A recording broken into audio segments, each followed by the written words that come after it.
Welcome to Mysore series part 2. Chamundi hills போகிறதுக்கு முன்னாடி நீங்கள் ஒரு செக் பண்ண வேண்டிய விஷயம் என்னென்னா, அன்றைக்கி ஏதாவது விசேஷ நாளா அப்படின்னு செக் பண்ணிக்கோங்க. ஏன்னா விசேஷ நாளாக இருந்ததுன்னா ப்ரைவேட் கார்ஸு ஹில்லோட ஃபுட் ஸ்டெப் வரைக்கும் தான் அலோவ் பண்ணுவாங்க. அதுக்கப்புறம் நம்ம கேஎஸ்ஆர்டிசி பஸ்ஸில் தாங்க மலைக்கு உச்சிக்கு போகணும். அதனால் ப்ரைவேட் வெஹிக்கல்ஸ் அலோட் கிடையாது. ஸோ நீங்கள் அதை ஒன்று செக் பண்ணிக்கிறது ரொம்ப நல்லது. சாமுண்டி ஹில்ஸ் ரீச் ஆகிட்டிங்கன்னா கோயிலுக்கு போகிறதுக்கு மொத்தம் 2 வழி வச்சுருக்காங்க. ஒரு வழி பொது தரிசனம்ங்க, எந்த காசும் கிடையாது. இன்னொரு வழி 300 ரூபாய் ஸ்பெஷல் க்யூங்க.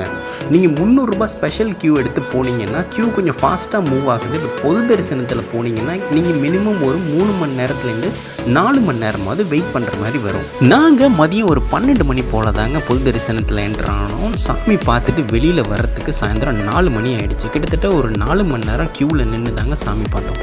சாமி பார்த்துட்டு வெளியில் வரும்போது லட்டு பிரசாதம் கொடுத்துட்டு இருந்தாங்கங்க. அதையும் வாங்கிக்கிட்டு ரிட்டன் பஸ் ஏறியாச்சு.